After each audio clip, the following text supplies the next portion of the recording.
The crowd is kind of dwindling back in.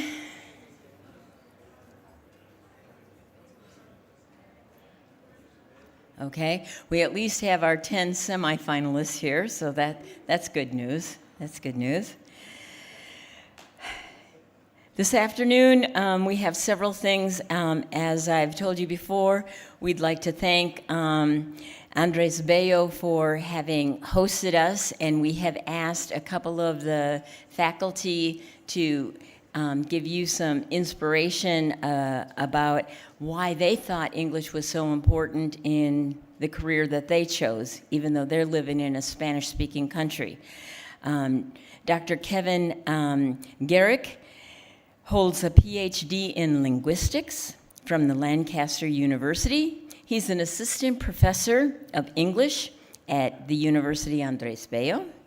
He specializes in English linguistics, again, specifically with the TESOL, teacher education, and his research includes data-driven learning critical pedagogy, corpus linguistics. He publishes and he presents internationally. He is a founding member of the BAAL, Language Curriculum Special Interest Group, and the EIPT, a multinational research group that is based here in Chile. He also directs the Chilean Network of Corpus Linguistics, and he is a co-host of this podcast ELT that is also here in Chile. This is a busy guy that's taken time from his schedule to inspire you on why it's important to become fluent in English even though you're living in a Spanish-speaking country. So please welcome to the stage Mr. Kevin Gerigk.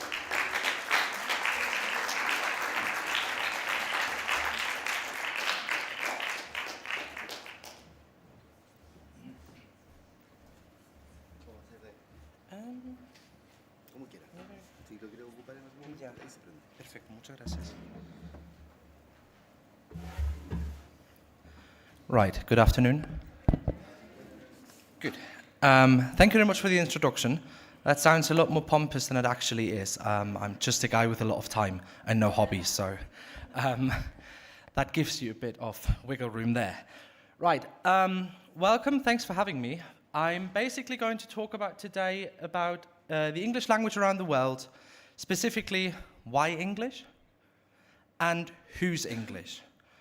And in order to have this little conversation with you, I try and assume a socio-historical overview, because English language didn't just come up and everyone in the world started learning it because it was cool or fun or something like that.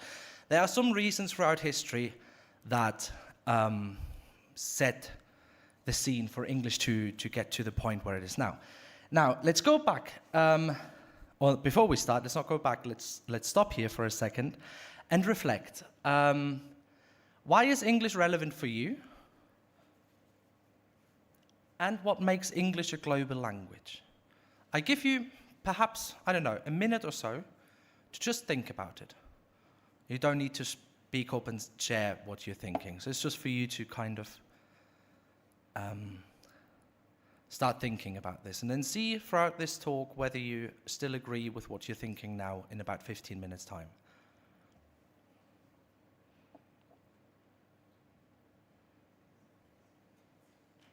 You may have discussion, so you're not supposed to be absolutely quiet. You can talk.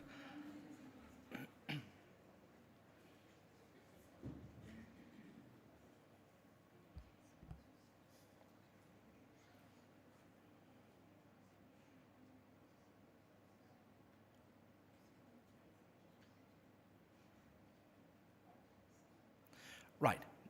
Now stick with that thought, and let's see if that still holds true at the end of this conversation, or this presentation. We go back in history a little bit, actually quite a bit, about 1,500 years ago. And that was when something quite significant happened in what is known as England today. And that is basically the takeover of the Anglo-Saxons as various tribal peoples, plural, that came from mainland and North Europe. And why did they come over to the UK? Well, basically to drive the last bits of the Roman Empire out, who had occupied England before. So that happened around 500 after Christ. And what did the Anglo-Saxons bring with them?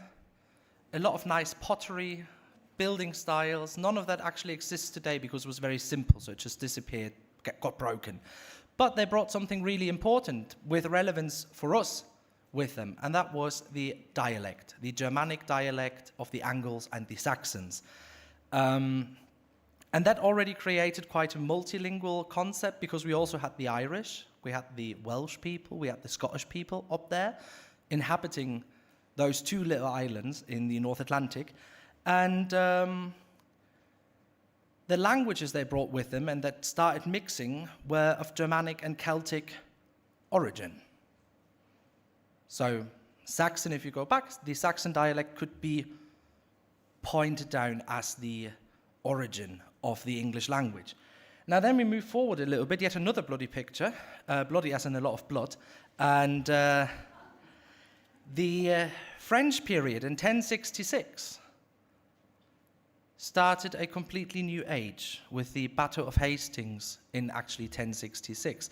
That was when the Saxon or Anglo-Saxon kings could not really decide on who takes the throne of England. So William the Conqueror, who was the king of Normandy, northern part of France, stepped in and thought, I want it. If you can't decide, I want it. Well, obviously the Anglo-Saxon kings were not very happy about this. So what happened? William the Conqueror invaded England in the Battle of Hastings, defeated the then Anglo-Saxon kings and princes, and there was the French period. The French influence started to happen. Why is that important? Because keep in mind, the Anglo-Saxon, anyone who's ever come across German, there's one thing they all say about German, and it's a Germanic language as well, like Anglo-Saxon dialects. It sounds harsh. German sounds really harsh. Well, the Anglo-Saxon dialects were quite harsh as well. And then we end up, fast forward 1,000 years, with an English that's a bit almost soft-spoken. How did that happen? Well, I think it was the French, because the French obviously also brought their language. They brought France. Now, after England then became a part of, not a part of France geographically speaking, but had a French aristocracy and a French upper class, something happened. Those people, the aristocracy and the upper class, were conversing in a sort of French dialect at that time. Whilst the farming class, the farmers and people who didn't own land, they would continue in this weird Anglo-Saxon vernacular, in this dialect. And then something quite interesting happened a few years later, exactly or precisely between 1387 and 1400. That's when Geoffrey Chaucer, a blacksmith's son, who was interested in poetry, codified the English vernacular. What does that mean to codify? Basically, he produced the first work of literacy in vernacular English. Vernacular English, the English spoken by the common people, not by the kings and queens, but by the common people. And he produced, partially produced, because he died before he could actually finish it, the Canterbury Tales. Canterbury Tales is a collection of short stories of a pilgrimage to Canterbury Cathedral. And the interesting bit about this was not only that the English language, as a vernacular, as a vulgar dialect was written down for public records for the first time, but also each of the characters within the Canterbury Tales represented an aspect of, back in the day, 14th century British society. So you had people ranging from across all various sorts of the spectrum, which was really interesting and probably a precursor to a census or something. Now again, sadly he died before he finished. I think that he wanted to write 100 short stories. He died when he got to number 18, 17, something like that. So very ambitious, but couldn't finish. But this puts basically Geoffrey Chaucer in the same category as Dante Alighieri for Italian, and Boccaccio, Petrarch for the Italian language. He did basically the same with a very similar idea for the English language. Now, fast forward a few hundred years. We are in the 16th century now. And the 16th century was truly turbulent for England for many reasons. First of all, we had Henry VIII. What is Henry VIII known for, except for having 6 wives and killing all of them because they couldn't give him a male heir? What did he do? He broke with the Catholic Church. We're talking about 16th century. That's not someone who says, I don't go to church anymore, I want to spend my Sundays differently. No. That was a huge event, a massively huge event. Why did he break with the Catholic Church? Because he wanted to get divorced, which was not possible as a member of the Catholic Church. So what he did, massive societal change, he founded the Church of England, with himself as the head of church. And still the king or queen in the UK, they are the head of the Church of England. So they broke with Catholicism. There was a big religious societal change. And out of that, or around a bit later, what happens then, there was Shakespeare. Anyone of you heard of Shakespeare? I assume so. And Shakespeare, Shakespeare's always depicted as this very elegant Englishman. Oh, Shakespeare was not. Theatre, back in the 16th and 17th century, was a relatively sinful thing that attracted traveling people, that attracted all sorts of people from society. So it wasn't like something a person of a certain social esteem would actually do. They would not attend a theatre play in Southwark. Southwark, where's that's the place where the Globe Theatre, Shakespeare's theatre, is in London, wasn't even part of London because the city of London did not want to have all those, as they put it, scoundrels in the city. So who was theatre for? For the common people. They used English as a medium of conversation. Also, English had mixed a little bit with French and with the Anglo-Saxon dialect. So now we're talking about a proper English. Not very similar to the English we speak today, but you can tell, you can see, oh yeah, there is an English language developing from there, right? And this became global heritage. So we have culture. That's a very important aspect. And also, around that time, because Henry VIII at one point died, and although he tried really hard, didn't have a male heir, so no king to succeed him to the throne. So what happened? Elizabeth I became Queen of England. That was important. Why? Very simply, because she was a lover of the arts and culture. She liked theatre, she liked culture. But she also liked, well, today we would call it internationalization. Back in the day, they called it, what did they call it? They tried to find the way to India, a shorter sea route. Under Elizabeth, the English started colonizing what is North America today, or which is Canada and the US today. So under Elizabeth I, there was a lot of trade and movement of people between America and Asia. And that set the scene for the spread of Britishness around the world. This led to somewhere there, the empire where the sun never sets, and that was the extent of the British Empire around the world. So what does that mean for the English language?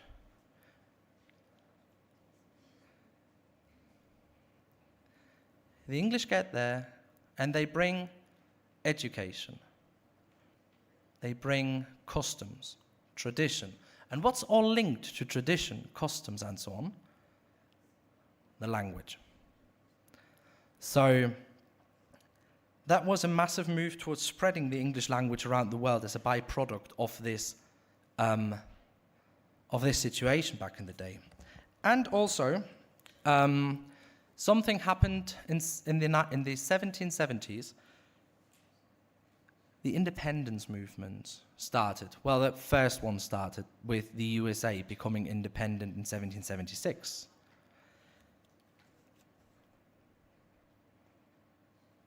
Okay.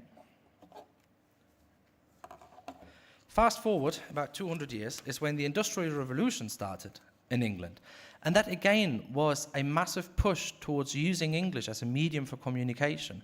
Not so much globally, but the British inventions, which for example include the water closet, so a toilet where you can actually flush, plumbing as a result of the need to clean pipes after you flushed and put too much toilet paper in there, the steam engine and industrialized production, basically. And this was meaningful and significant in a way because now all of a sudden we have these products that were a lot cheaper that would allow other countries to do a trade with England and also to set up their own factories to copy the industrial system. And no English person will say, oh, I need to learn German now because someone wants to buy this in Germany. It's like, no, they need to learn English. Obviously they do, wanting to trade with the English. And this also led to a lot of change, and again, a little bit of mix of classes, because what used to be farmers or simple, I don't know, blacksmiths, they now became factory workers. So people moved from the outskirts into the cities. And in this context, a lot of dialects, again, mixed, a lot of dialects became entangled perhaps with each other. And there's also industrialization led to the international trade and international movement of people, and documentation mainly in English. Now the big question is, why didn't they just hire a translator? That would have been very easy. Because translators as a profession did not appear until 1946, at the end of World War II. Which brings us to this. There was one huge paradigm shift, because so far the English that was considered the English, like proper English, was the English spoken from the UK. And then what happened in the world, because now we all talk about American English, right? We talk about US English, that's like the new fancy standard. Well, we had 2 world wars in Europe and around the world, that's why they're called World War. The one, industrialized warfare, the second one led to huge economic, financial, and social changes across the UK and most parts of Europe. And the biggest change from that was basically the former UK colonies ceased to exist. They gained independence little by little, and the Commonwealth of Nations formed. At the same time, 2 world powers arose from that, which was no longer the British Empire. It was the Western and the Eastern world, basically US versus Russia. That's the Cold War, right? And during that time, the US influence, if you compare those 2 maps, the English language and the power that the English language had persisted, still remained, looked a bit different, now was much more influenced by culture, lifestyle, economic collaboration, trade, and shared institutions such as the North Atlantic Treaty Organization.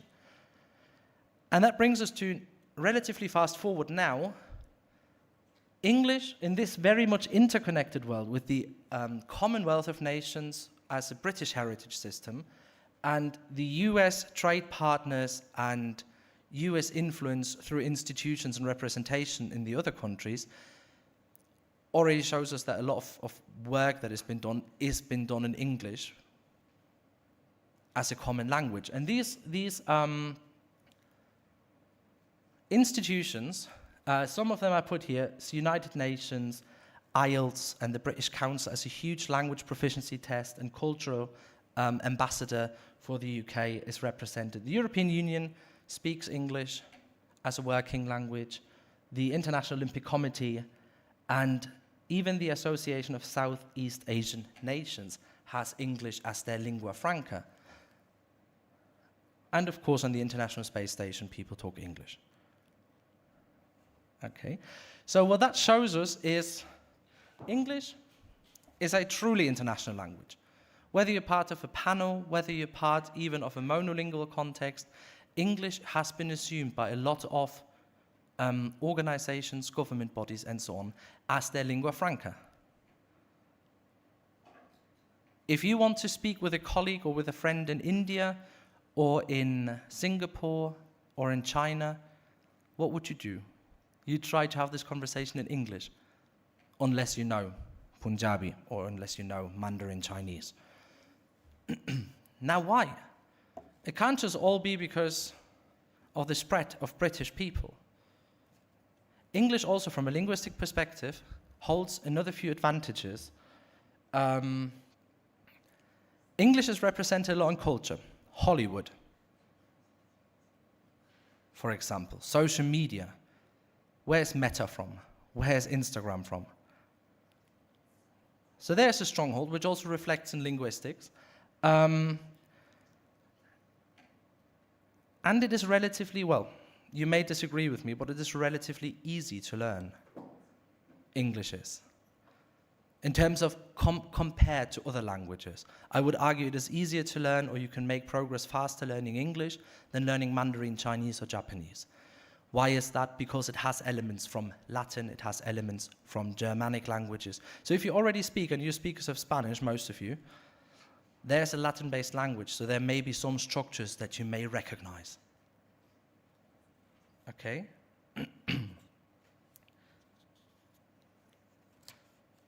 And that leads us to the next question, and that's the important, hopefully, takeaway message from me today. Whose English? Whose English are we learning? Whose English are we speaking? Yes, please? Mostly the one from the US, usually. Okay, that's an interesting point.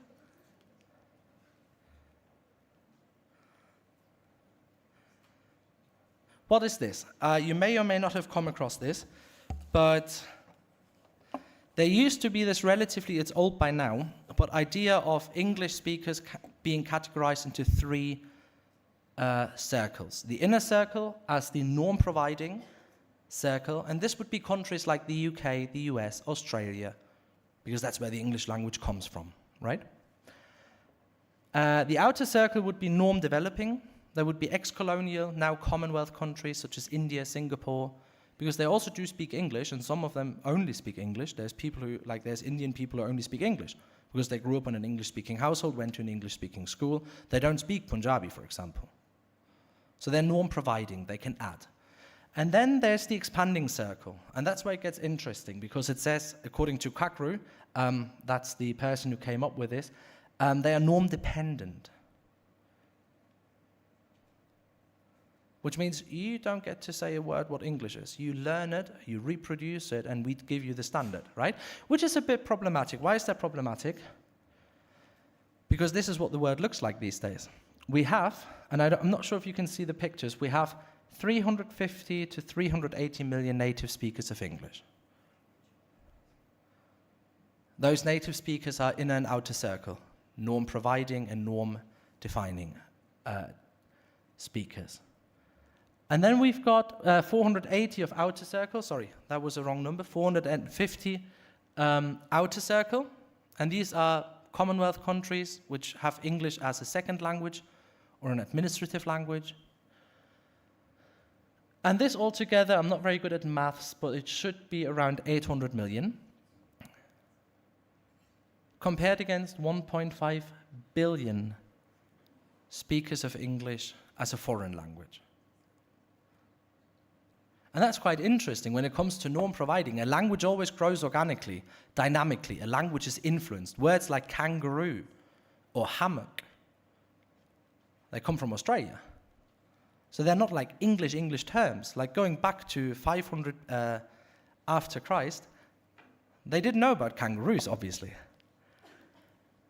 And this moved to the idea, or this moved us to the idea of World Englishes as a standard in language education, as a standard or as an idea, as a pathway to teach English in a context where it's more likely you speak English with a non-native speaker of English than with a native speaker of English. And I think the numbers here are already quite convincing that you're almost twice as likely to encounter someone who doesn't speak English as a native language than to encounter someone who does speak English as a native language.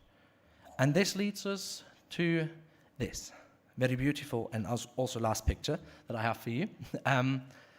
It is basically the idea of the world Englishes, where we have different, no, there's no pointer? Yeah. Where we have different dialects and different influences.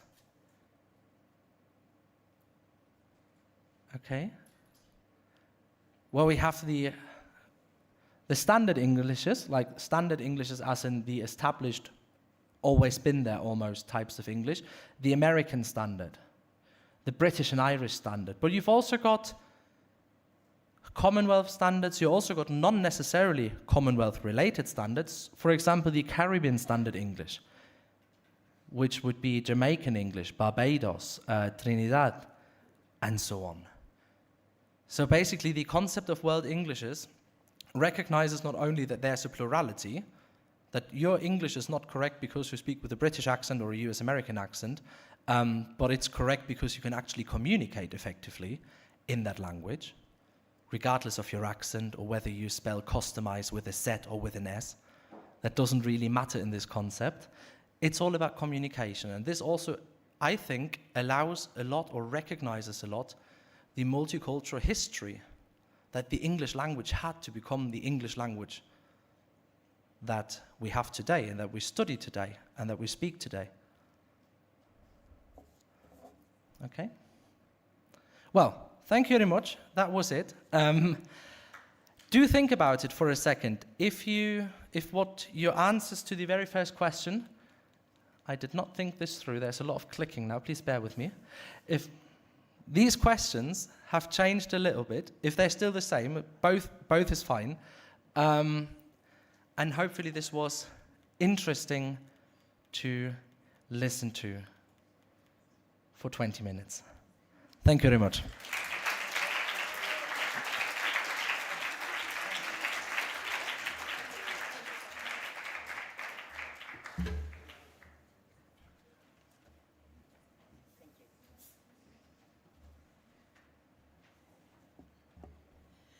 Okay, Cristóbal, if you would get the head microphone on, you can get ready because we'll have Cristóbal speak a little bit about his experiences in London, the process that he went through several years ago. At the time, he was representing his school, Sac Pacifico from Concon, and he was selected to go off. One of the fun stories I like to say about Cristóbal is that when he went off to London, he came back and he said, "Miss, almost everyone in London that was a participant is part of the debate group. We don't have English debate at our school." And so then he said, "So I'm going to start one." And he found his teacher, he found somebody that would go for it, and actually the next year he was on the team, and that team won the ESU trophy that year. So, what an inspiration, what an inspiration. You too kindly, and thank you very much. Well, I could ramble on and on about how much the ESU has given me opportunities, how good the experience was, but basically what I wanted to also highlight was the opportunity for networking. For example, I got really close with my roommate, Marcin Skiba, that he was from Poland, and he recently came to Chile. His highlights were the Chilean parties, and he really liked pastel de choclo. What else? Also, I got really close with the winner. His name was Michael Naudi. I've been really close to him, and you can have and get in contact with many very powerful teens. He recently got accepted into Harvard, and he has his own personal foundation. So these really are like the big leagues. So to whoever goes, it's a very big opportunity. But even being here, I think, is a big triumph, you know? It's hard to speak English if it's not your first language. It isn't mine. I had the possibility to live abroad, but if everyone has tried to hone in their skills and perfect, I think that it is very honorable, and I respect you all very much. Well, here goes nothing. It never gets easier. This was my speech that I prepared for London. The power of the pawns. He stood there, watching, as his fellow brother lay dead in his arms. His cold, lifeless body. It was an unfair and unjust death in a pointless war. Pointless. That was what angered him the most. "Move forwards," said the king. Yet the pawn didn't move. "Why should I fight?" "Because the black pieces want to take your board, our home, and my role as king is to defend it, and your role as pawn is to follow my orders." Yet the king was right, for he was just a pawn, and alone he was powerless, and power is king. See, throughout history, there have been many powerful leaders that have shaped the world, changing its course, like Julius Caesar, Alexander the Great, and Genghis Khan. Yet there are also those that we typically think that have fought for peace, like Mahatma Gandhi, Nelson Mandela, and Martin Luther King. Yet despite all of their efforts, today, we should all be dead. We should. But we aren't. And not because of them, but because of an unsung hero, a pawn that helped us when our kings had all but abandoned us. It was 1983, at the height of the Cold War, and Stanislav Petrov stared at his screen in disbelief. "Dear God, is it true, Lieutenant?" asked his general, Yuri Voachintsev, for the radar showed American nuclear missiles heading towards the Soviet Union. And in that moment, the Russian pawn had a choice. He could confirm the attack and seal the fate of humanity, but he would have enough time to save himself and his family in a nuclear bunker. Or he could lie to a superior, to his general, and maybe do something historic. In that moment, he looks up and he says, "General, the radar is wrong." And he was right, for there were never any American missiles at all. See, he put his faith not only in his enemy, but in humanity. And in that moment, Stanislav Petrov became the man who saved the world. Now, this story shows us the importance of individuals and how simple men can steer the course of history independent of their positions of power.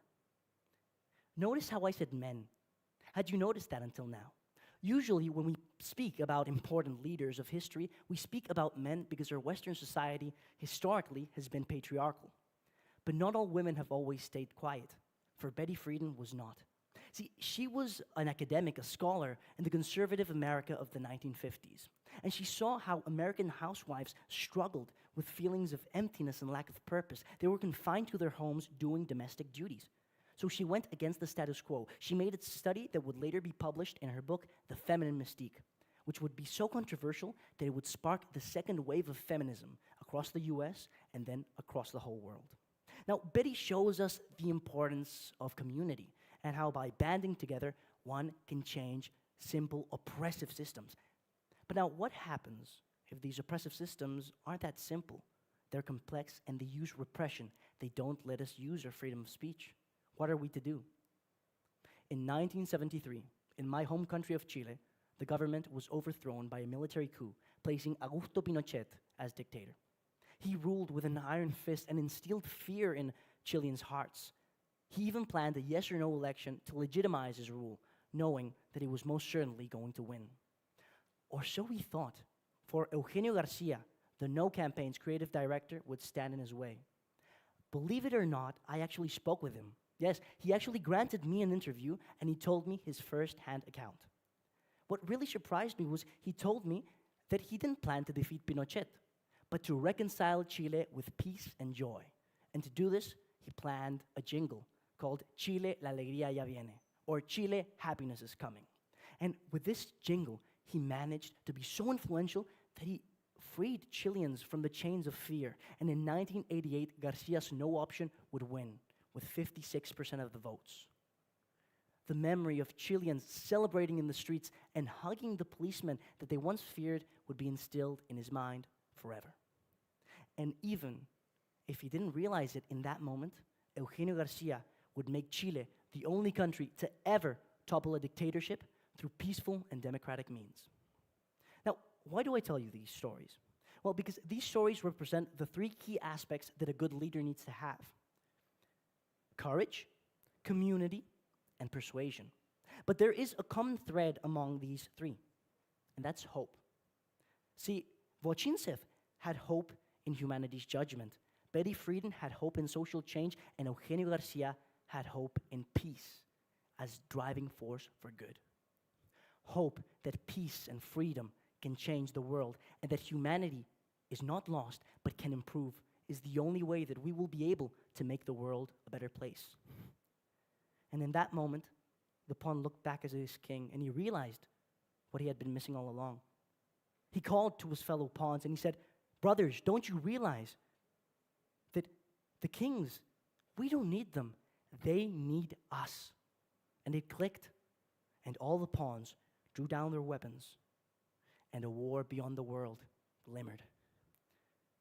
In that moment, they all realized that all this time, it had been the power of the pawns.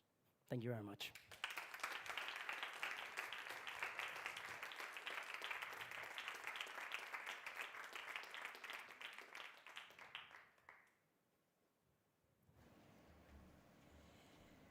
Alejandro, Cristóbal, before you sit down, why don't you tell us a little bit about the people that you network with? You told me about how you've kept in touch with them and tracked.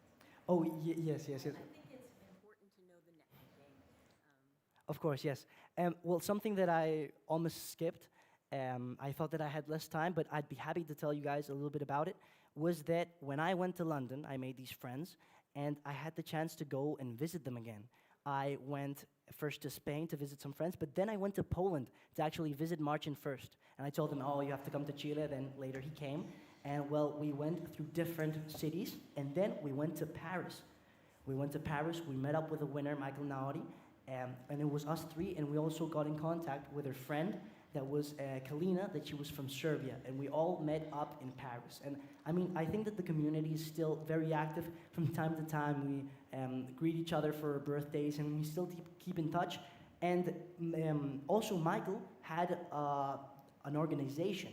I remember that we went to the House of Lords. We met Lord Boateng in London, the only African descendant that is a lord.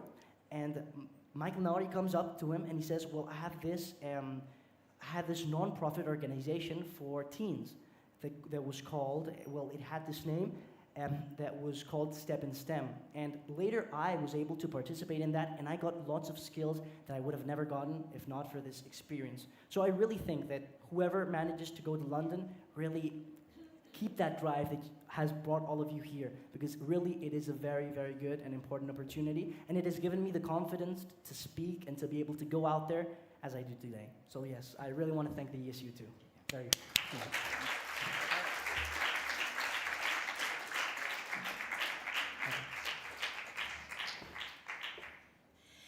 I wanted you to hear that story because I'm about to announce who's going to go on to the Final Four. And what I find particularly interesting with Cristóbal is that his speaking style is very, very similar to the person that won that year in the international competition. Happened to be a man from France, and it was a friend of his, not his roommate, but somebody that he made as a network friend, and ends up traveling with him in Europe. And so even though he didn't win and advance and speak against him, he still had that networking, and I hope that you feel that with the people that are here, that you have a chance to know other people that have the same interests, the same kind of passions and interests and desires that you do, and you can be here and support them and encourage them and possibly see them in other events throughout your schooling, and stay in touch, because I think that networking to find other people interested in your similar interests is really important. So thank you for sharing that. And now, like I said, it's a competitive world out there, and everybody did a wonderful job. The judges had to decide who's going to go on to the next Final Four, and we put you in order according to what your speech was last time. This time, it's not in any order according to what your scores or rank was, but alphabetical order according to the given name that your parents gave you. So you'll have them to thank for this one. In the Final Four will be Anna,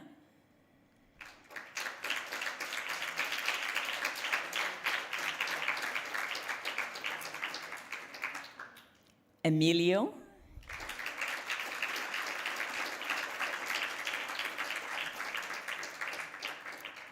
Joaquín,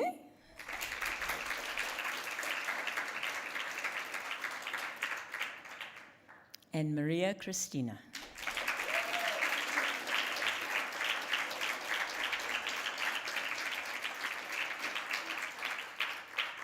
In that order, so we'll hear first Anna, Emilio, Joaquín, and then Maria Cristina.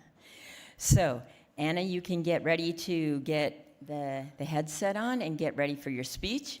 The judges are going to go get sorted out. We have 4 judges that will be there to hear the speeches. They will prepare, again, question and answer time. And then we will take a break, and then we will come back and find out who is going to continue on.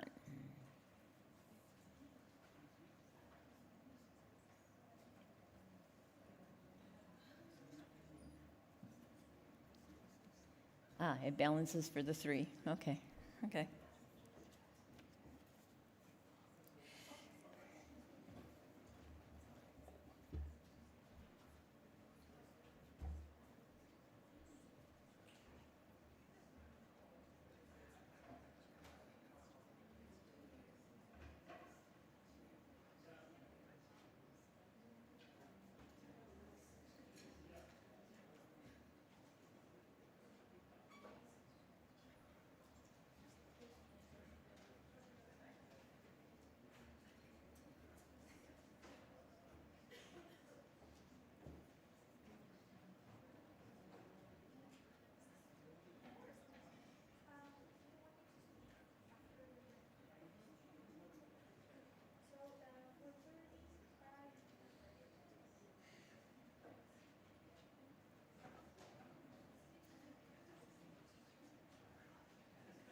Okay.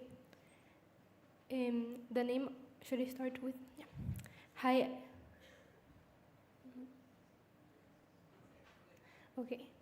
Hello, my name is Leiva, and the name of my speech is The Memory Between Lights.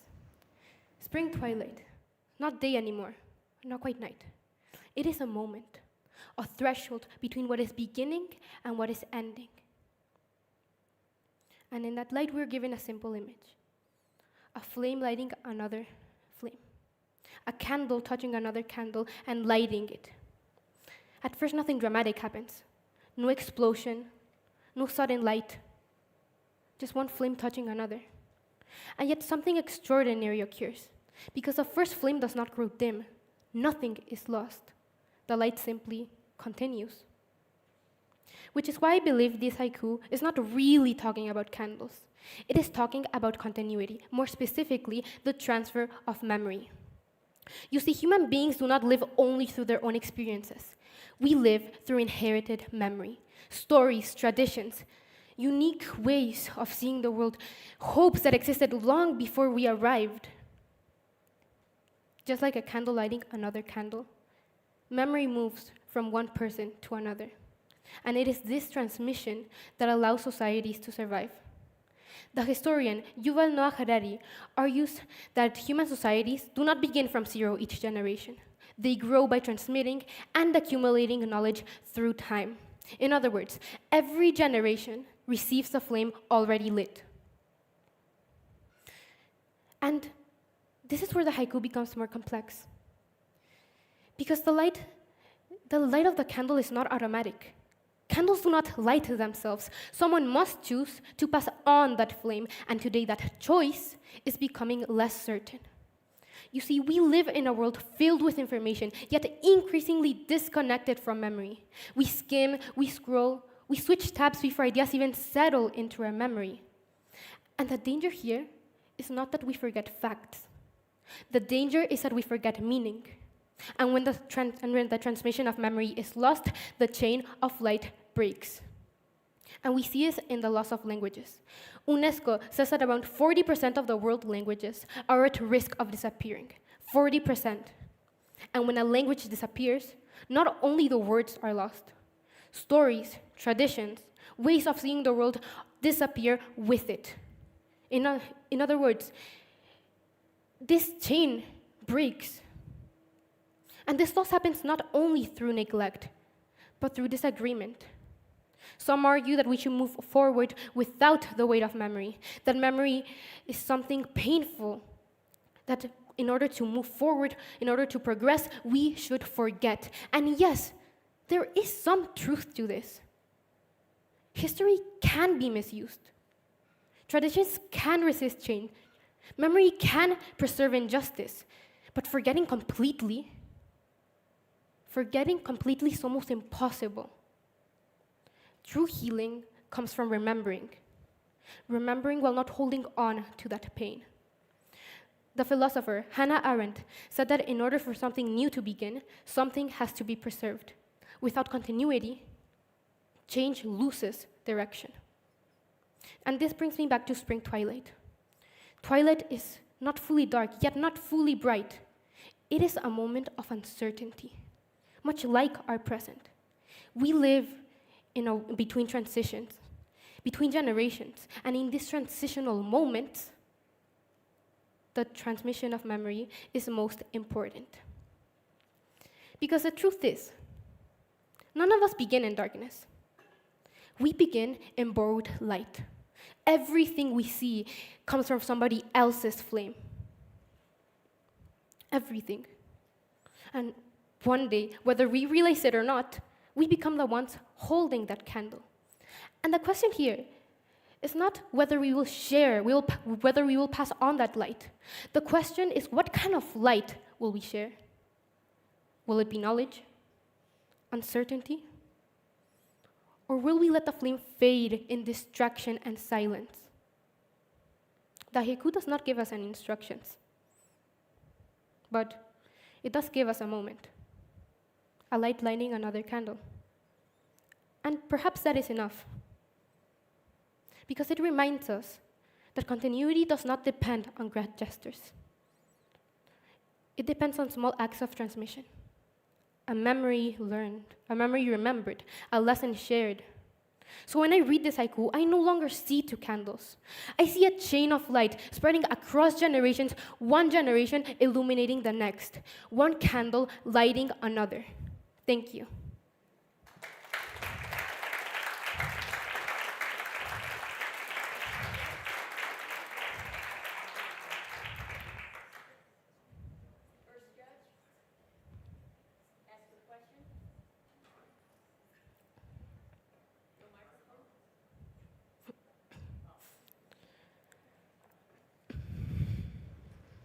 Hi.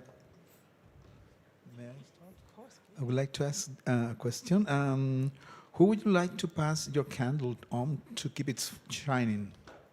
What a nice question. I think I would like to pass my candle during my everyday life.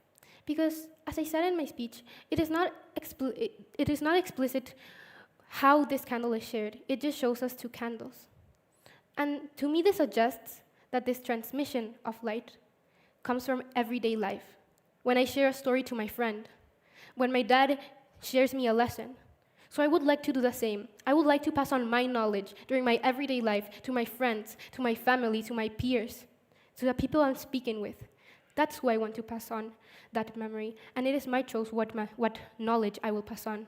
And hopefully I pass on a good one. Thank you.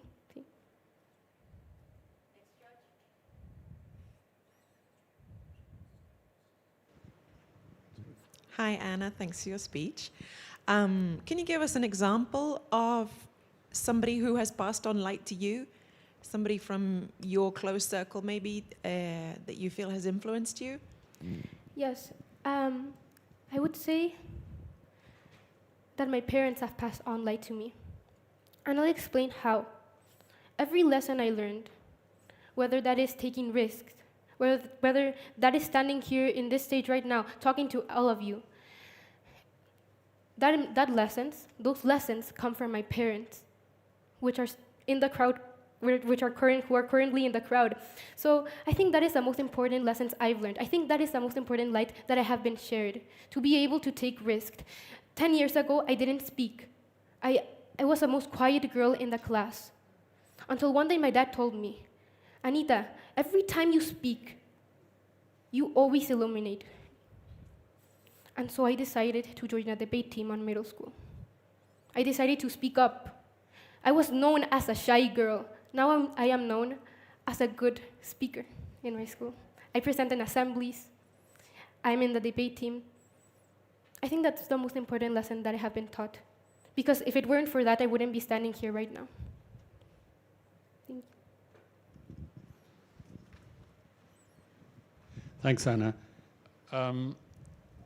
You mentioned that about 40% of languages are disappearing. So what should the world do to preserve these disappearing languages and their cultures? That's a very good question. And following what this haiku says, I think that in order to do so, we should pass on the knowledge we have from these places. You know, the Rosetta Stone was a rock full of different languages, and for the hundreds of years, I'm not sure if it was the Egyptian hieroglyphs that weren't able to be read. But throughout time, a young boy discovered how to read them, discovered patterns, because there were 3 languages in the stone.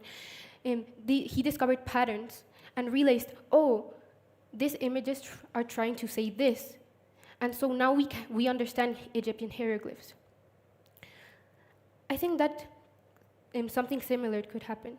We have to find connections, find ways in which the languages that have disappeared or the cultures that are disappearing could come back, could reappear. And how do we do that? We have to care, first of all, we have to care for that topic. We have to find this, we have to understand what we are sharing. If there is a village in Chile who who's disappearing. I would like to understand their stories, their traditions, their languages, their myths, and spread it towards somebody else. Tell that story to somebody else, because it is that transmission that allows that flame to keep illuminating as much light as the last one. So it is in the transmission of stories told, of investigations, started and then taken over by somebody else. I think that transmission is what allows these cultures to continue, to not fade away. Thank you.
Hello?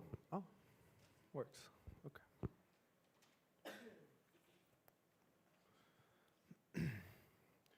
Shall I begin? My name is Emilio, and my speech is called The Relay Race of Humanity. When I was 8 years old, my father gave me one piece of advice that throughout the years always stuck with me. He said, "Son, there's two types of people in this world, those who learn from their own mistakes and those who learn from the mistakes of others." I sort of brushed it off, like most 8-year-olds would do when their father interrupts Lego time with philosophy, but he continued. He said they both reach the same destination, but one takes a lifetime and one takes no time at all. At the time, I thought he was just telling me to maybe search things up on the internet before doing them, or not repeat the same mistakes my brother had made last week. But now I realize he was teaching me about something way bigger.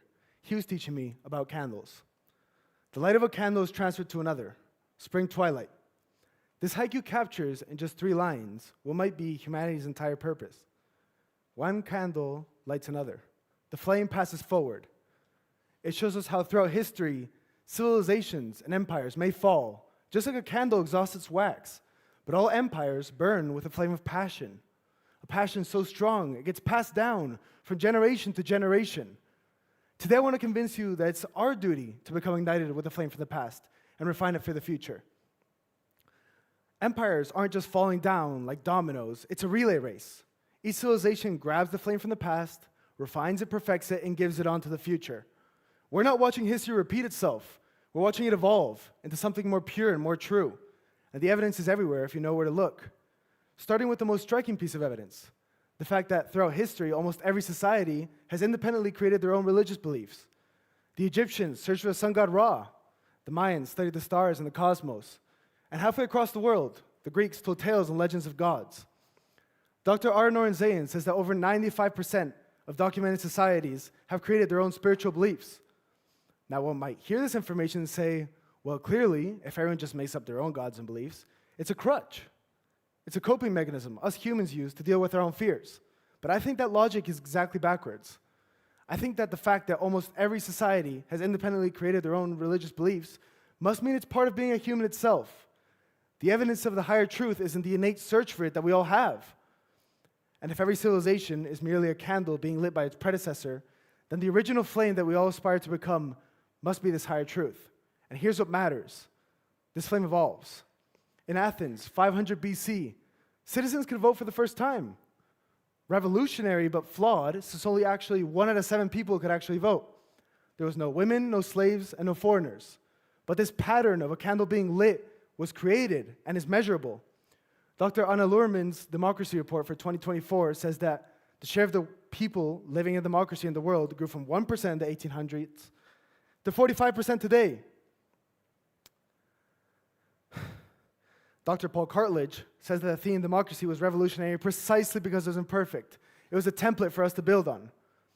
In 1215, the Magna Carta was signed, limiting the monarch's power, saying a king should serve and not rule its people. In 1776, the Declaration of Independence was signed in the United States, saying that all men were equal, despite having slavery in that same country. But each generation, the flame kept purifying, it kept perfecting. We must ask ourselves, which flame will we carry and how will we give it to the future? The Greeks burned to show us democracy. Civilizations aren't just cities coming up one day and falling down the next. They're all steps in something larger, something more true. Different candles burning, aspiring to become the same original flame. So my father was right. Either learn from your own mistakes, light your own candle, or take up a flame from the past and give it to the future. One takes a lifetime and one takes no time at all. It's our duty to take up a candle from the past, because although empires may burn to ash and dust, in their flames we inherit twilight and a duty to pass it on to the next. Thank you.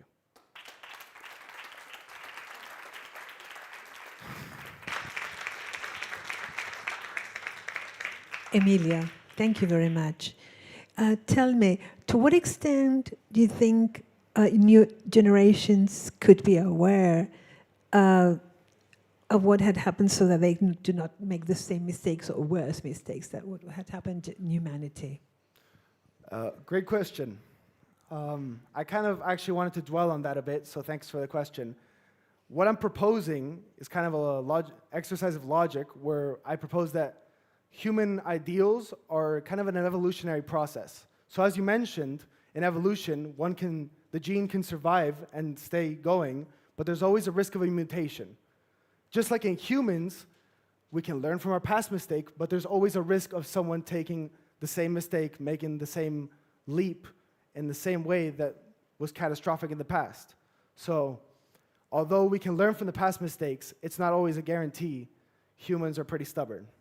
Thank you. Yeah. All right, I have another question for you. Who do you think was the first person to light that candle? Okay. Great question. In my speech, I keep it kind of vague.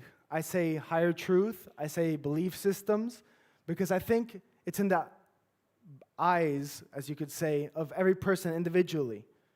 That's what we aspire to become. That's what I put, that is the purpose of a human, to figure out what is that original flame. That is what we aspire to become. This idea of a perfect objective morality, this idea of a purpose of life is what we aspire to know and we aspire to become. And that's what we work on, empire after empire, civilization after civilization. So it's a broad topic, and it's yet to be discovered. Thanks.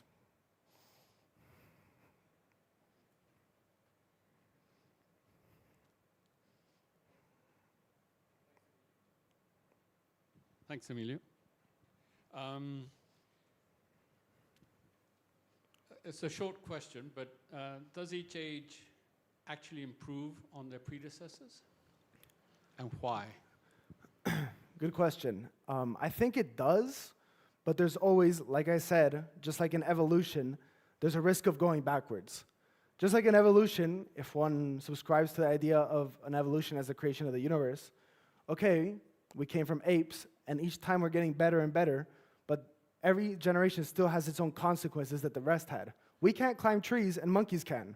You can see it as a consequence or something worse. For example, nowadays, it's very normal in a first world country to vote democratically for a leader. People in the 1800s might have seen that as a huge negative, and nowadays we see it as a huge positive. This morality that we're searching is that same original flame that I mentioned. So it's very tricky to say ideas of good and bad, but in general, I would say that we evolve in a sense of getting better.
me with.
Whenever I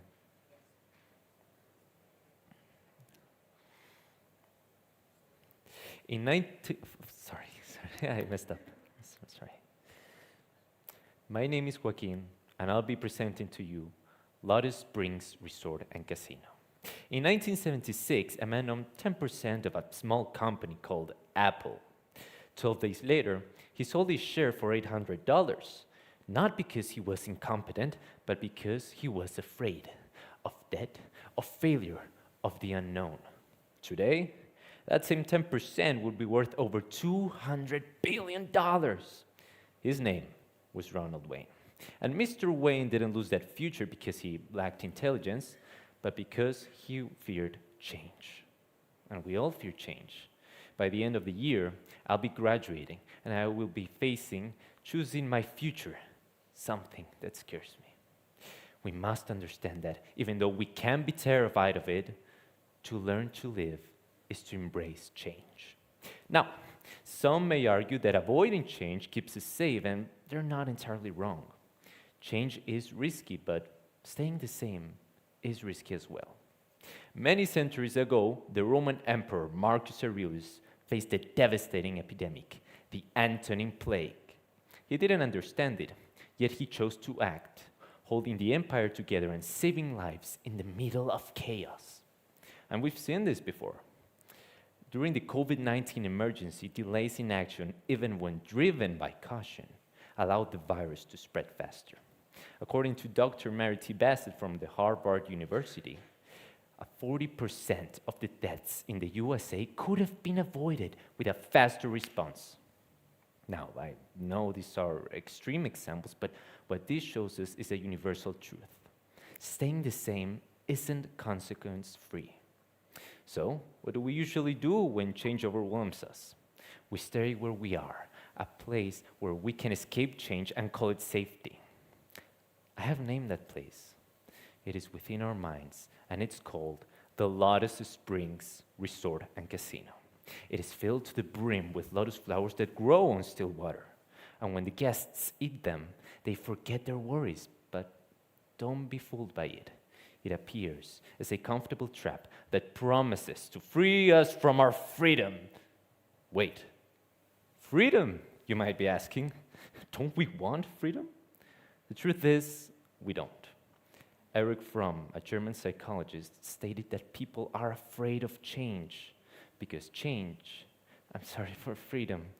freedom implies responsibility, uncertainty, regret. So they start confirming because it is easier than facing reality. But here's the truth. We have to face reality because we can't control it. How many times have you wanted to redo the past or change your future? But how can we ever find peace if we're attached to things we cannot control? We can't. Not while we are at our own resort, gambling our lives. Now, let's imagine someone at the resort. Let's call him Charlie. Now, the truth is, we've all been Charlie.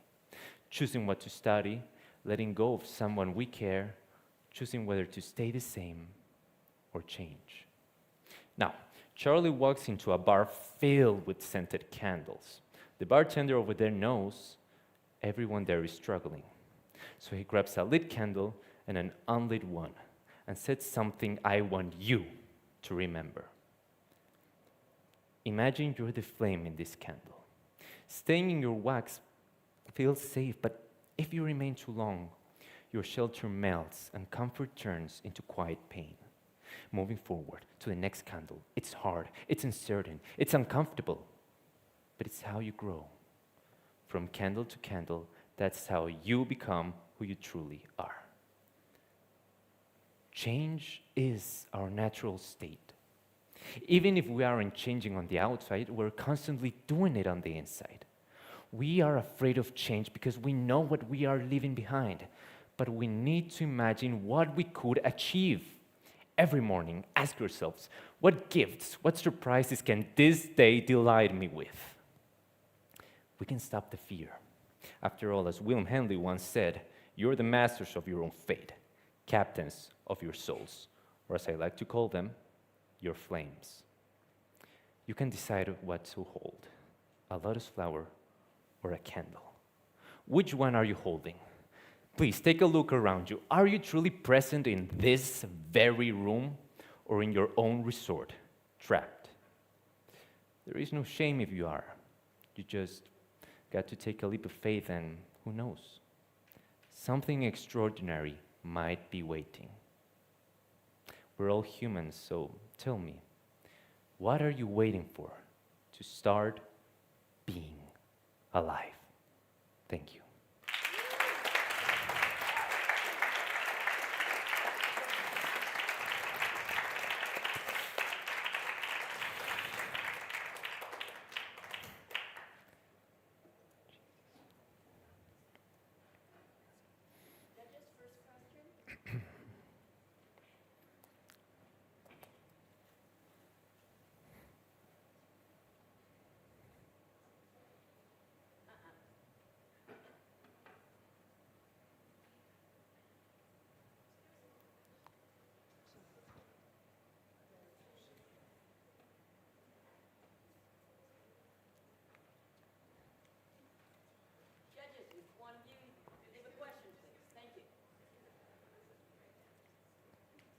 Do I?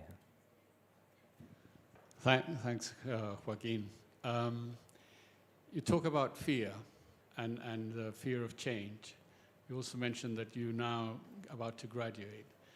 So what is your biggest fear that you're facing today? And what are you doing about it to overcome it? Something that has been ringing in my mind for quite a while is that there's a person I want to become in the future. There's an identity I have as a goal, and I am afraid I won't achieve it. That somehow I won't end up being the person who I want to be. I won't stop fighting for it, of course, but I want it. I really do. And I know there are a lot of changes between me right now and the person I want to become. So I'll just try to keep fighting until I achieve that goal.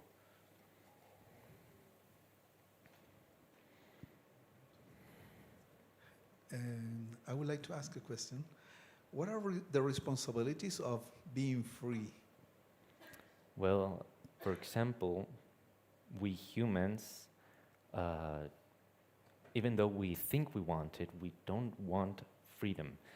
You might say it's freedom of thought, freedom of society, but there is weight in every decision we take, which is why unconsciously we want something to tell us what to do, because we might make a mistake and we'll feel regret, maybe guilt.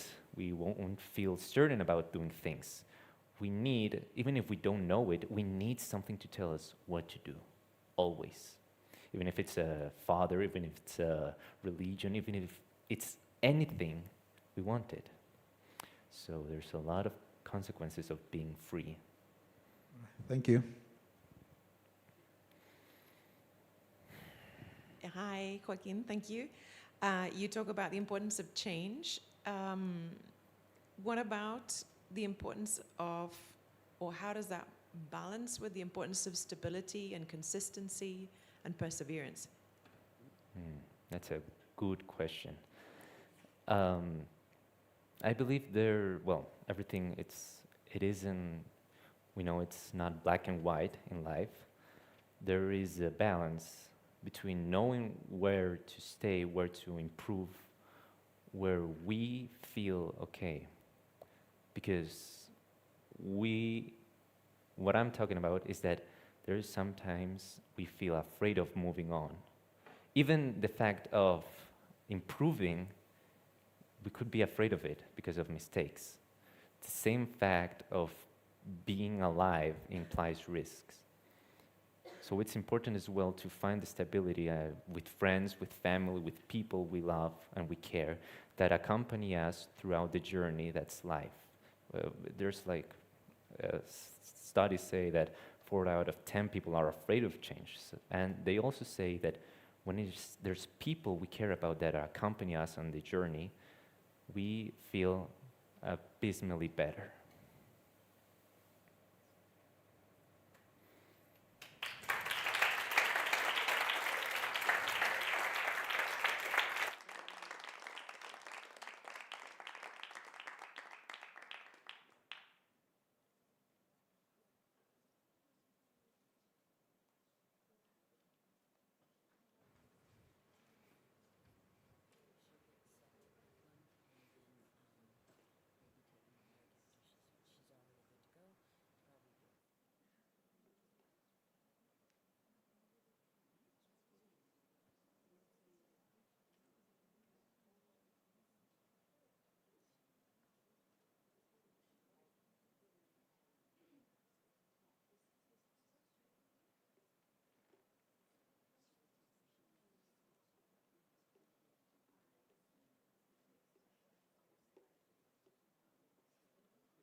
Okay, Maria, Cristina, we're ready.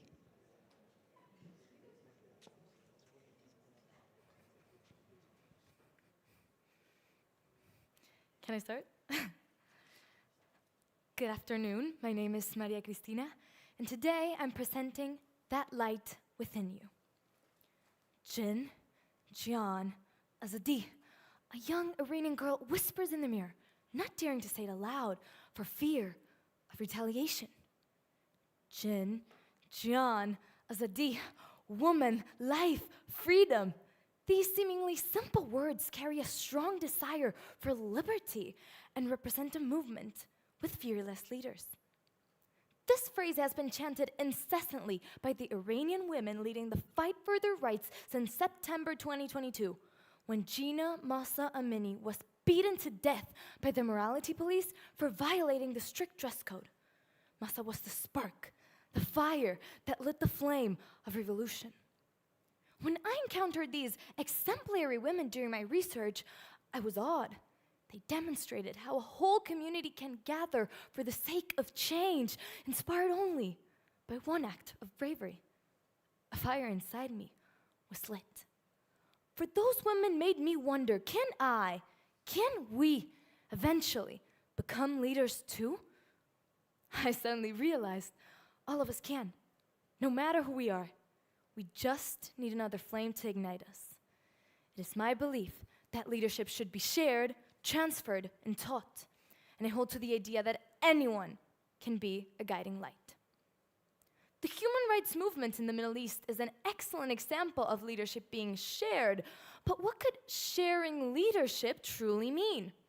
Sharing leadership is putting yourself out there for others to follow. It has nothing to do with seeking recognition or praise. It's about being able to invite others to join a noble cause. Organizational expert Joe Davis, in his TED Talk about generosity and guidance, states, leadership isn't about role or position. It's about generosity. We need generous leaders, those who can give of themselves freely so others can develop, grow, and thrive at their full potential. I couldn't agree more. A true leader is vulnerable, generates connection. Along with this bond, followers start to appear and with their own courage, become leaders for a cause themselves. Actually, there's a very clear and recent example of this. I'm pretty sure all of you here read the news, right? Scrolling through the New York Times, an article by Victoria Kim caught my attention. Just a few weeks ago, 26 young Iranian soccer players decided to join their sisters back in their homeland by refusing to sing their imposed national anthem at the Asian Cup tournament. This defiant act proves that the Jin Jian is a D message is extremely powerful and that every day, many women from many different backgrounds are joining the cause, becoming leaders in their own way. This just proves my point. All of us can be guiding lights. We just need the bravery to stand up in unison. That way, we become leaders together. Additionally, the ability to guide others also requires the generosity of spirit to recognize when it must be transferred. I've had the privilege to witness a beautiful representation of this entrustment. At school, we have a beautiful tradition in which, during the installation of the new student council, the past members light a candle of the new coming officers with their own, showing us that it's key to let the new generations take up the torch, knowing when it's time for others to lead. Finally, leadership has to be taught. Today, in a world assaulted by conflict, we desperately need generous and courageous leaders. We must teach the upcoming generations the value of their voice and the immense empathy required to guide, to take initiative, to lead. Education is the key to ignite the fire that lives inside every child. I believe this room is full of leaders.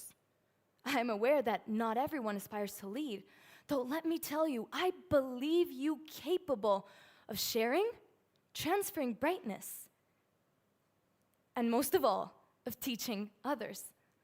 Let's take action now so that no Iranian girl has to whisper in the mirror, terrified with the idea of being heard ever again. Every one of us has the flame of change inside of them. And if my words have stuck to you, never forget that light within you is just waiting to be lit. Thank you.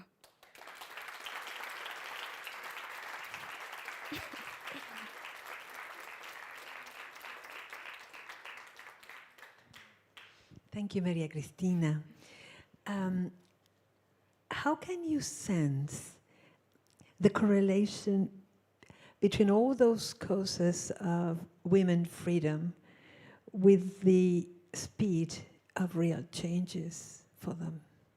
Can you repeat the question? I'm so sorry. How can you sense the correlation of all those expressions of freedom that have been done by women in Iranian women and the real changes they have experienced nowadays in life? I think most of these situations repeat themselves everywhere. Of course, the Iranian women are leading with things that throughout history, a lot of people have gone through before. And right now, during our world, we're facing with not the same problems, obviously, but we do have to confront dangerous opponents. We have to bring together leadership. We have to be a team and become leaders together. That's how I relate it, because they came together. They wanted change. And I think that nowadays, whenever we need change as a community, we have to do the same as those women and bring ourselves together and fight as a whole community. That's how I correlate it. Okay, thank you.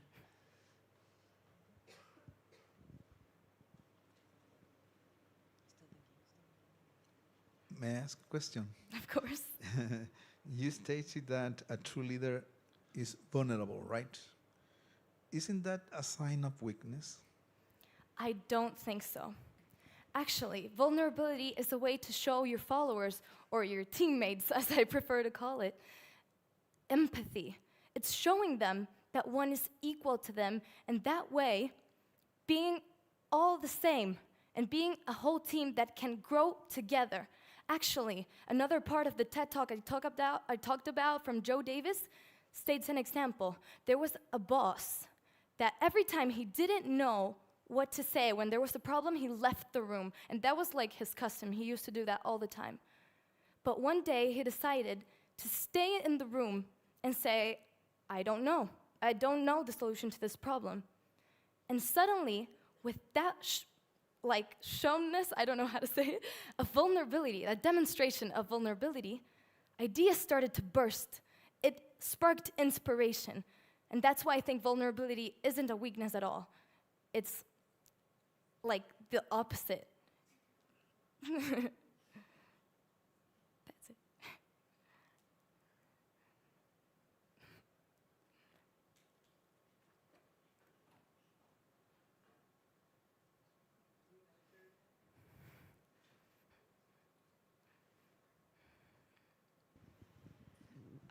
Thank you, Maria Cristina. In your talk, from what I understand, you're encouraging many people to take up, or everybody to take up a position of leadership. Who then follows? Who are the leaders leading? Yes, I would have expected that question, but my belief actually isn't that everyone should be like the head or the image, the face of a movement, but rather than everyone inside is a leader whenever they choose to follow someone else. Being followers is also being leader in your own way, because you're taking part of a cause. Whenever you're part of a cause, you automatically become a leader. And even if that doesn't mean standing in front of a crowd or directing the next move of a troop, but it does involve a movement that is created together. And for that, you need followers. But in my perspective, those followers are leaders too. So followers are obviously essential. But my posture is that followers are also leaders in their own way.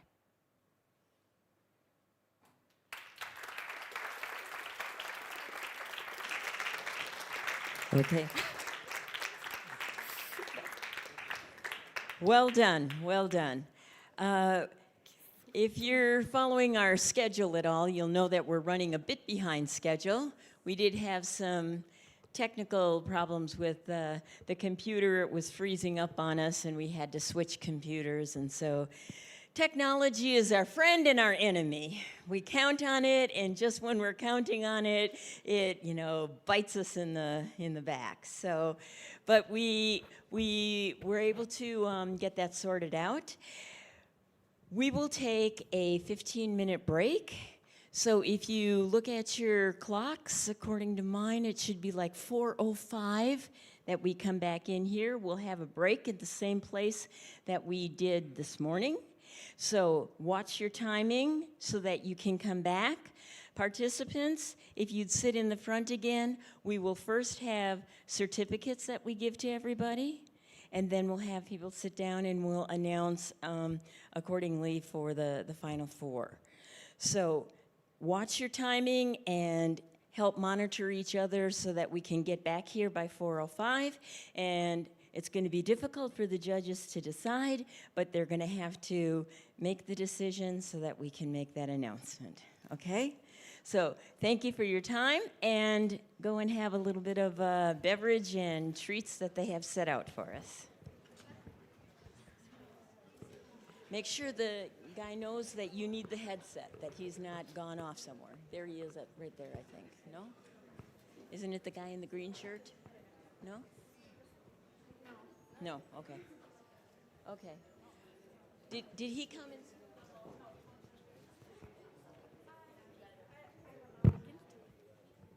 Linan, who do I give this to?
thank you for coming back. I'd like to take this opportunity to, once again, a round of applause for all of our participants from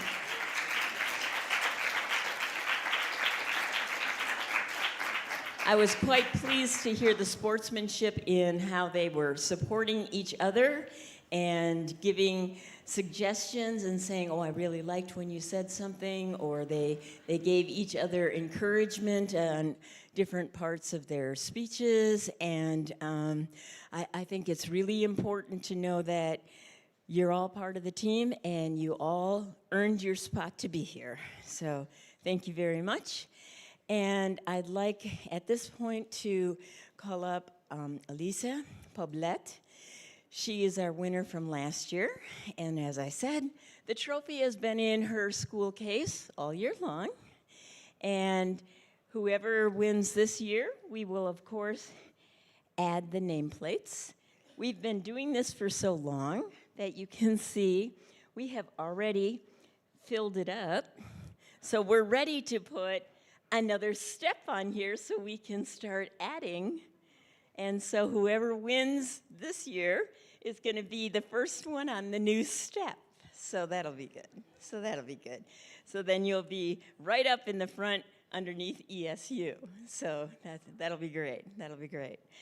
So, but I'd like her to talk about the whole process. It was just a year ago that she was in the same situation as you, sitting there waiting to see who was going to be selected to head off to London.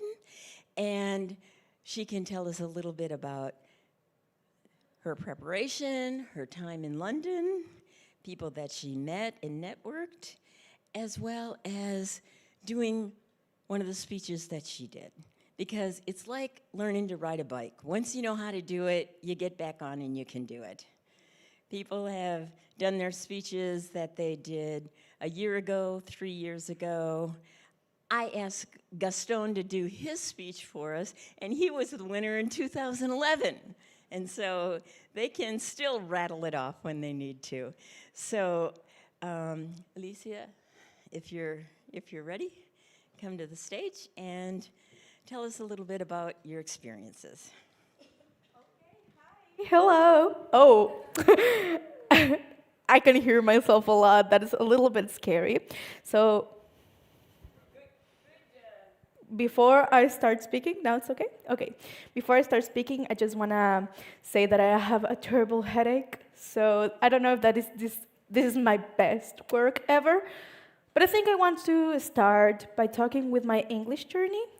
It started when I was very little in my school, and they taught me the basis and the foundation for my English. However, the way that I've come to this place was kind of alone, by watching movies and learning, all by myself. And I think that English has taught me a lot of what I need to do, and has given me a lot of opportunities in the future. Not just this, but also I participated in I was ambassador for a day for the Embassy of the UK in Chile, and also I traveled to the United States with the Embassy of the United States. So my point here, I think, is that even if you don't win, or if you didn't get to the finals, you are still able to win other things and to accomplish other opportunities, because you still have this powerful tool that is the English language, and of speaking in front of other people, the confidence to believe in yourself. So the first thing that I want to say, before talking about my experience in London that not all of you are going to live through, is just that believe in yourself and keep on going, because if you participated here, it means that in the future you can participate in other competitions and in other opportunities because you have that drive and that ambition. With all that said, let's talk a little bit of London and what the ESU gave me. So, the time when I traveled to London was a very stressful time for me. I had a lot of things going on in my life and a lot of things going on in my school. We're just talking about that in the recess. And I think that going to London gave me the knowledge of what really is important and what really I wanted to do I don't know if with my life or with my year, but it's the highlight of 2025 for me, and it's the highlight of finding myself a little bit and finding the confidence on being able to be here and speak when I just learned that I had to do a little speech in the morning. So, yes. In London, I made a lot of friends, a lot of international friends, and of course, just as Cristóbal, I had a roomie. My roommate was from Mongolia, and her name was Itka, and we were just so nice to each other, and she taught me something that I didn't know before, and it might sound a little stupid, but I didn't know that in other places of the world, they didn't know anything of Spanish. Because we all have heard in movies in English and in other movies that they say hola, amigos, and all that kind of stuff, but she didn't know anything. She didn't know how to say hi, how to talk to me, so it was only English all the time. Her language and my language had nothing to do with each other, had nothing to do phonetically, alphabetically, nothing. So it was such an interesting experience to actually see in action how English is the tool that I had to speak to other people. Along with that, we also had a little party at the end of our competition, in which every one of us taught each other a little bit of a dance or a song so that we all knew a little bit of the other country. And the dance that stuck with me the most is the dance that the Turkish girl taught me, which now my MUN team does with every competition and MUN conference. And we're a little bit insufferable, okay? Yes, everybody knows us for the dance and hates us when they listen to that music. And it was all thanks to the ESU and to that girl, Yahmoud, who I had a hard time learning her name, but really taught me so much. The thing here is that the ESU ends, it's just a week, but you still have what is left of that in you. And that is very important, and you have to think about it. And I know that everybody's very excited to see who won, so I'm going to try to be very quick. My speech, I'm going to say the speech for the public speaking competition here in Chile, and for the semifinals in London, which is with the topic of unity, to be real, must stand the severest strain without breaking. Now, I'm a little rusty. I don't know if I remember the whole lot of my speech, but I'll do what I can. The title of my speech is Humanity Stands as One. Chile, 1990. After a 17-year-long military dictatorship in which the armed forces kidnapped, tortured, and killed thousands of civilians, Patricio Aylwin became the first democratically elected president in 20 years. In his acceptance speech, he urged Chileans, both civilians and the military, to stand united. The people booed. The military had hurt them so much, but he stood his ground, saying, yes, gentlemen, yes, fellow Chileans, civilians and the military.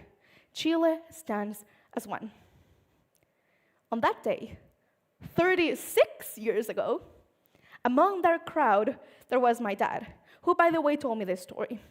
And he was one of the many Chileans that felt deeply inspired by these words. It takes bravery to, in such a divided country, be strong enough to see the most important thing. To move forward, to improve, we must stand united. This is not only true for Chile, but for all of humanity.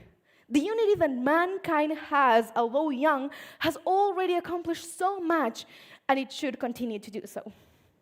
One example of this power is the aftermath of the discovery in 1985 of a hole in the ozone layer.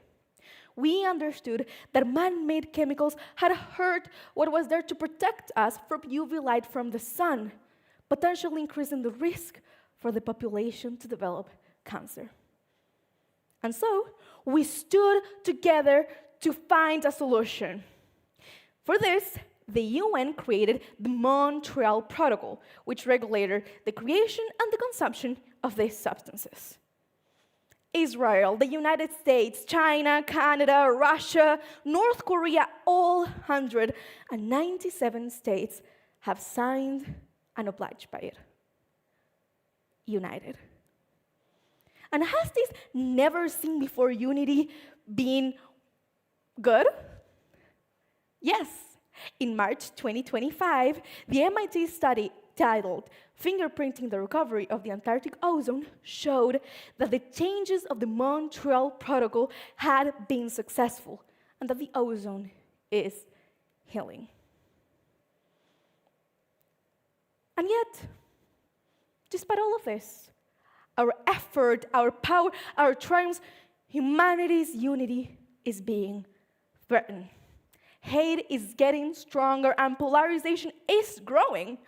For instance, according to the SPLC, an NGO that has tracked hate groups in the US since the year 2000, in 2023, there were 1,490 hate groups, 681 more than in 2003. And this is not an isolated phenomenon, as the political center has also shrunk from 49% in 2004 to just 39% in 2013, according to think tank Pew Research Project. But I think that that is not what we have to focus on, because we are strong and we are powerful. And if we stand united, we can overcome all of these challenges.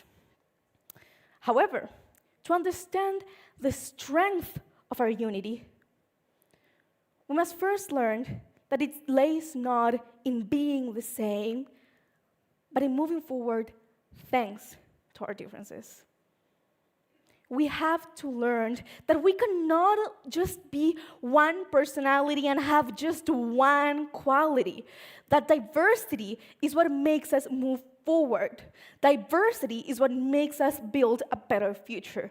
In the same way that we need diversity to build a house with architects and painters and engineers, we need diversity to build a future. The thing is, we have overcome other challenges. Thanks to us, the ozone is healing. We are strong.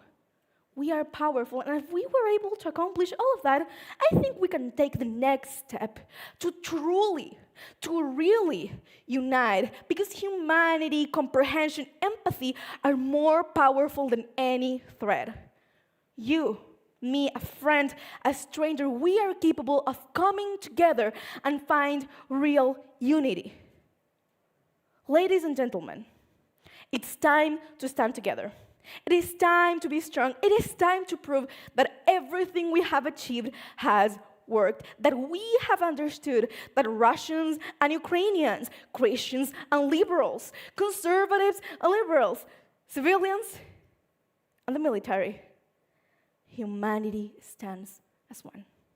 Please be strong enough to see the most important thing, to move forward, to improve. We must stand together. Unity is power. Thank you.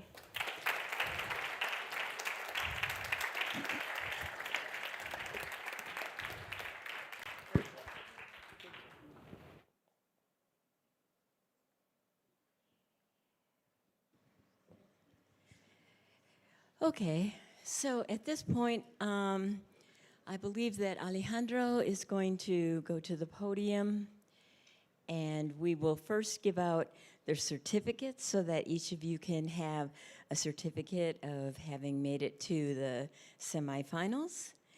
And as we call you up, we'll give you the certificate, and then you can stand up here so that we can all have a picture of the top 10 for the record, so to speak. So at this point, he'll say the name and the school you're representing. So we hear your family name, who are here to support you. We'll hear your school, who you're representing, and the fact that you are part of the entire program here in Chile. Okay?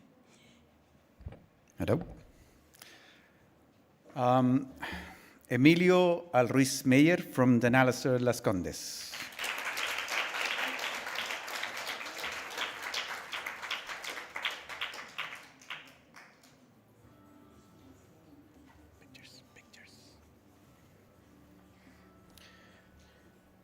Amanda Contreras Rojas from British Royal School.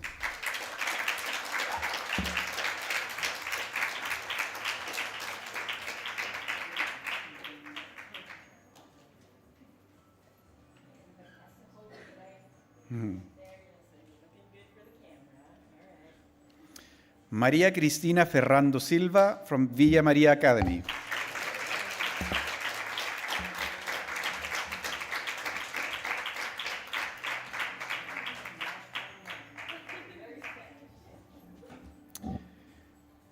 Antonia Finger from Pedro Valdivia International School, Las Condes.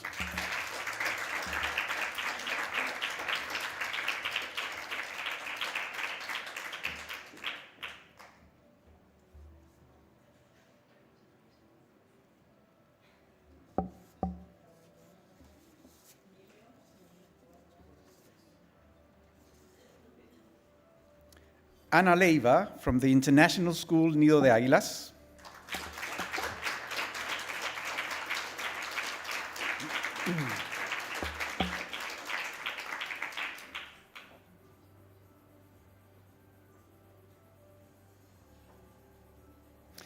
Amira Mailuf Garcia from the Southern Cross School.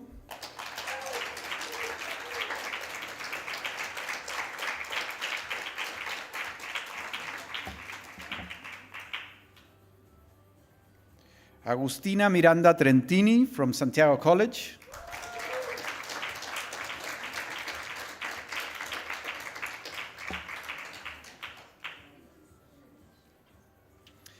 Ignacio Prosser Elgueta from Colegio San Nicolás Diácono.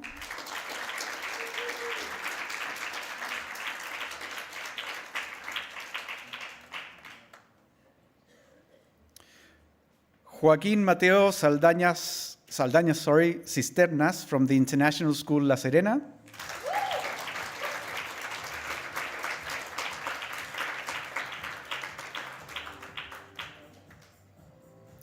And Pedro Ignacio Urrutia Quinteros from Colegio Internacional SEC Pacífico.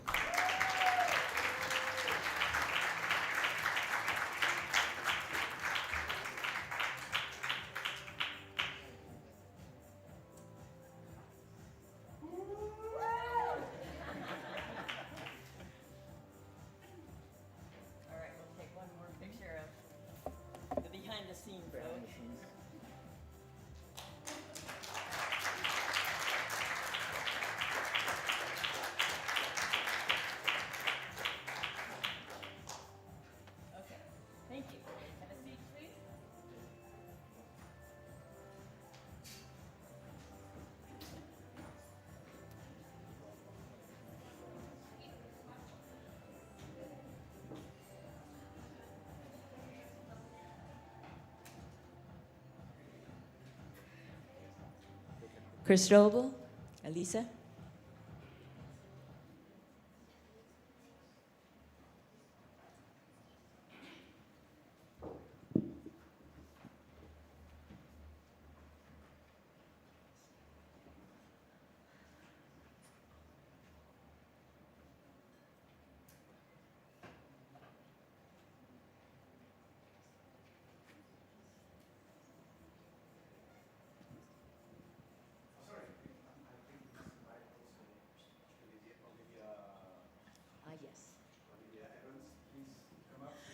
Yes. Pardon me. Olivia is our Books and Bits sponsor. Stand here for a picture. Our Books and Bits sponsor, yes. And she will be passing out the prizes as they come up. So you want to... We'll start at this end.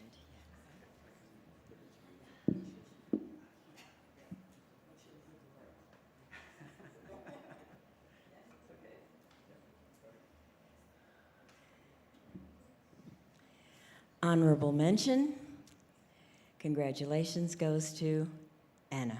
Anna, would you please come up?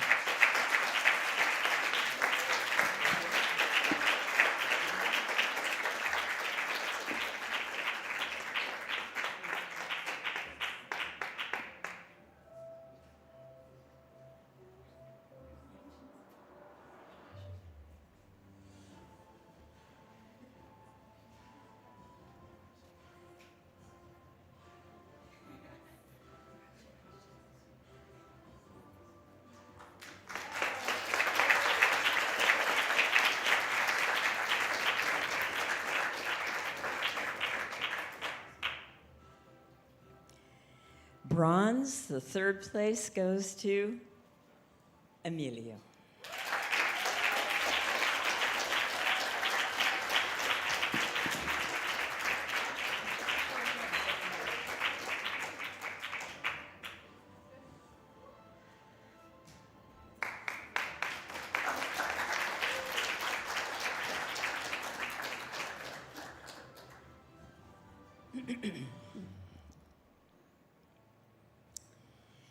Silver goes to Maria Cristina.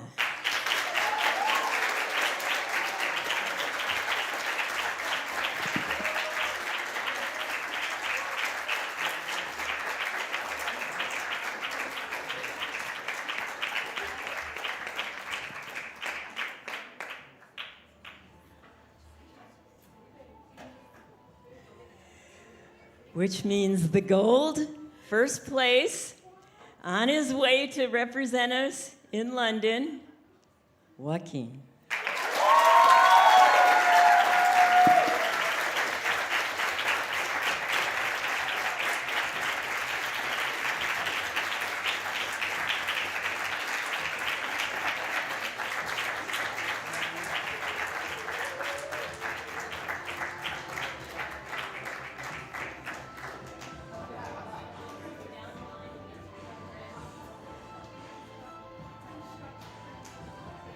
I'd like to mention that Joaquín also won our poetry recitation competition 4 years ago, so he's a double champ.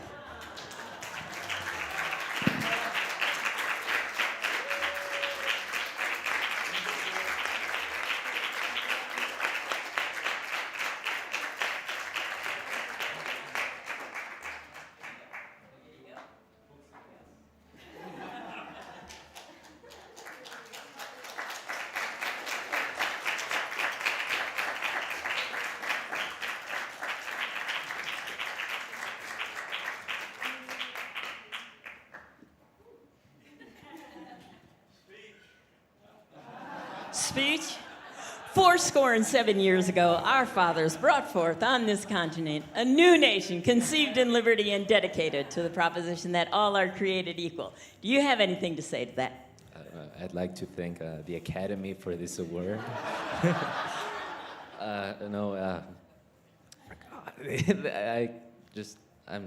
Thank you a lot. Thank you. I really put effort. I really put the soul or the flame in this speech. I thank you all. I'd like to thank my teacher there, and she made the effort to bring me here and spend a lot of money in the hotel. To my mother as well. Okay, no money, it was free.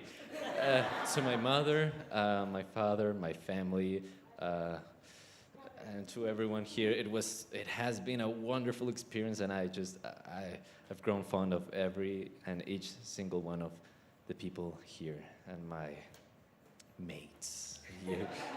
So I'm grateful. I really am. Well done. Well done.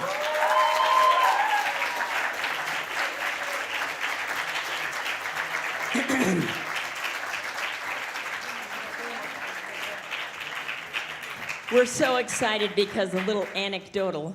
Several years ago, we had a winner from the same school, La Serena. It happened to be during the pandemic, and she won, and she was so excited, but London shut down. Nobody was going to London, and so she was the winner, and she just kind of met people online and Zoomed, so we're glad to have another representative to.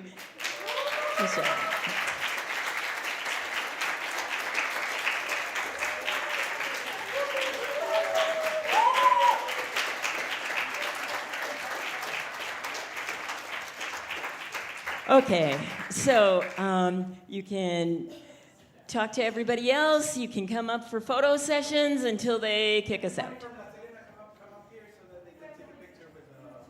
Yeah. Oh, yeah. Okay. La Serena gang, come up for the first photo session. Yeah. And then we'll have others. Anybody that wants to do any combination. Oh, yeah. Anyone. Family, school, you all helped them get here. Yeah.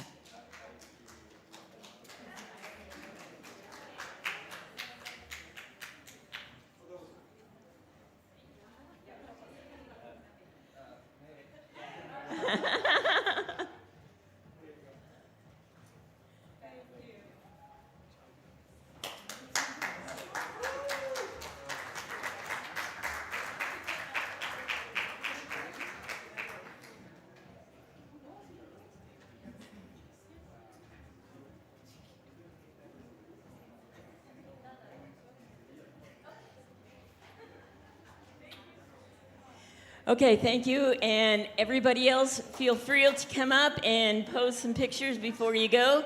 Thank you very much. All the rest of the participants, we will be able to have you help with other events. You can help other people at your school. We've got the spelling bee coming up. We've got the dialogues coming up. We've got the poetry festival, creative writing. You can help the rest in your school get there to be the participants. Thank you very much.